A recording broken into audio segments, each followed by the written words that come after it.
Thanks for tuning in again. It's Friday the 13th of September 24. It's about 4:15 in the afternoon UK time. And as I say, thanks for tuning in. It's Susan here. Obviously, you know that, or you wouldn't have tuned in. Um, and I'm following up today um, because of a question that was raised on my last video uh, about why is Palestine so important during the um, Trump Kamala debate. Why do we call him Trump and we give her first name as Kamala? Anyway, um, I'm sure somebody will say that's sexist. We should give them both the surnames or their first names or whatever rather than distinguish. I don't. Oh, there's my hands up again. Sit on them. So anyway, yes, it was too complicated a story to put in notes, and if I had done, then sometimes I'm not very sure whether I'll get away with what I say on these videos. So I thought it was probably better to throw my tuppence worth on another video. And I have to say that I questioned the situation in Palestine way back of my ex who was into politics and read all the newspapers and so on. And he never gave me a satisfactory explanation. And at that time, we didn't go and hunt on the internet. So I was always confused about how this weird situation had occurred with Palestine and Israel and so on and so forth. And recently, as we've started to investigate for ourselves rather than just take at face value what's handed to us, I have done a bit more research and watched a few more videos that were relevant, and I now have a better understanding, although understanding what happened, but the whys and wherefores just it throws me that people would do this, and it follows on from a previous video because I made the comment how when people move to another country, they shouldn't expect that country to change to their um, culture and ways and laws. They should adapt to the country that they've landed in. It's the same as learning their language rather than expect us to be able to speak theirs. And I likened it to how the Christians and the English, the Brits in particular, went all over the world and imposed our laws, religion, culture on various different countries. So this question had come up about, and that's how it's led on. I mean, we did it obviously in India, where we just said, okay, this is now Pakistan, East Pakistan, West Pakistan. We'll put all the Muslims here. We'll put all the Sikhs here. Oh, well, doesn't matter where your friends are, where other relatives or whatever are. You're going. Just take your stuff and move.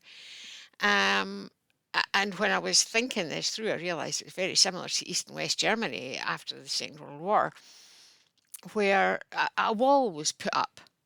Your sister might have lived on the other side of the wall, but sorry, there's the wall. You stick to your side, they stick to their side. We have done it so often. And in this particular one, um, has come about. First of all, you need a bit of history of the Rothschilds. And also you need to understand a bit about the Khazars. I won't try and influence you too much or give you too much of history because it's I don't do it well. I don't give the history well. I remember seeing a video which I've tried to find so that I can put it in the comments at the bottom. I'll put a few references in the comments at the bottom to show you both sides of the story. Hopefully, I was looking for the David Icke video that spoke about Rothschild and how he had come from the Rothschilds had come from Germany. They were German Jews, um, and various members of the family. I think they had 5 sons or something, because the name had originally been Red Shield, which had come from the Jewish. And they had a large family, and They were very much into finance, and each of the sons moved to a different country in Europe and got involved in the finance there. We're talking way back centuries. We're not just talking about the 20th century here. And again, you need further back to the Khazars, who were a nomadic tribe. Interestingly, all over. Again, you can look this up online. Um, and I prefer you to look it up online and get various references and then make up your own mind. Don't just listen to me, because I'm getting a bit like my mother, where I know half a story, and so you're better looking for the whole story. So the Khazars moved about, funnily enough, in the Ukraine, Crimea, um, and in order to make themselves influential, let's say, they adopted various religions, and one of them being the Jewish religion. So the Jewish religion, the Zionists, were taken over by the Khazars for their own benefit, even although, it just looked good on the surface. And there's a lot of strange, what should we say, things happen in the name Jews, which was actually um, pushed by the Khazars. As I say, not the best person to explain all the history. Therefore, I really think you should go and look it up. But that the it's through that, and then the Rothschilds, coming from being Jews, still with this ethos, got into the world of finance, became incredibly rich because they worked with the governing families, royal families, and so on, to handle the finance of these countries. One of them, of course, came to Britain, um, and got very involved with the royal family, of course. And again, I had found this out online. Please research it for yourself. But the bit I heard was that in the time of, it might have been Victoria or earlier, the royal family went bust and the Rothschild financed them. There's a lot of stories in there if you really want to go down rabbit holes, which I'm not going to touch on here, because they seem so weird, they seem far-fetched, but in actual fact, I've seen so many stories that they have a grain of truth. Anyway, so in 1917, the then um, foreign office minister, uh, Lord Balfour, the declaration, the Balfour Declaration, a letter was sent to Rothschild. To the government. They wanted to set up an enclave within Palestine as a Jewish stronghold, a home for the Jews. For Jews, look back the history and see where that trail, because I mean, there are a lot of good Jewish families, obviously, but the trail of these ones that are in power, you really need to look back this sort of lineage to see. So this is where Rothschild became involved, him being a Jew, Balfour Declaration, and so Israel was set up within Palestine. And again, like in India, like the East and West Germans, although that wasn't done on religious grounds but political grounds, they built their fence. They took the good bits, the bits that they wanted, and they said, right, we'll just have this. So yet again, the West, in particular the Brits, start influence other countries, regardless as to how the people of that country are going to react to this. It's just like barging into somebody's home and saying, okay, right, I'm having your kitchen, and oh, that's a nice telly. I'll have your living room as well. And we'll give you access to the toilet, but really you need to keep yourself. It's now mine, but you can keep yourself to the bedroom if you like. And do you know, when you bring it down to brass tacks like that, you begin to realise, this is a bit.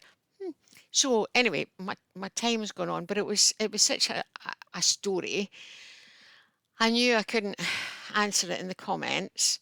But by all means, the people who watch these videos will probably have done a bit of research themselves. If they have, and you've got a good link, fire it into the comments box to help other people to understand the background to all of this. But it's this conflict now that that has become pivotal in the East, uh, not the East-West War, in the war of, what can we call it? Because we're in the middle of a war here with the spiritual side, with the people controlling the money, enslaving the rest of us to have us pay taxes to line their pockets. For that, you need to look up straw man, and if I can find that reference, for the Brits and the Americans and so on, because even the Roman Catholic, the Pope, the Roman Catholic Church is all tied into this because Rothschild took control of the Roman Catholic Bank as well, and so on. So all of that money, all of that wealth is all tied in to the I don't know what percentage at the top, 0.3%. It'll not even be that. And the rest of us are slaving away to pay taxes for them. So I'll try and find the strawman link as well and pop it in the box. But I'm nearly at my 12 minutes, which is way beyond what I like to do, double what I like to do. But by all means, as I say, anybody researching any ferrets out there who go down rabbit holes, by all means, stick a link on here to help the other folk to be able to see decent researches, even Wikipedia, if that's what you trust. I will never say go Google something. I will always say use your search engine and search online. I use Brave, I use DuckDuckGo, and even they are apparently a bit tainted now. But I would never use the phrase, oh, just Google it. No, it's way too biased. You will never find what you're looking for on Google. But anyway, thank you for tuning in again, and thanks very much to the person who asked the question and pushed me into doing this one.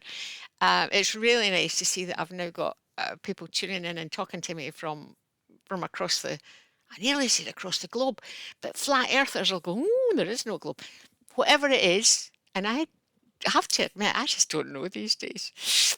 It's such fun. But anyway, thanks very much for tuning in again. I hope this helps, and if there is something you want my opinion on, by jings, am I willing to give it? So pop your comments in the box, and I'll look forward to hearing from you. Thanks very much to new people for tuning in. I love the fact that it's all over, um, and as always, live your life, be happy.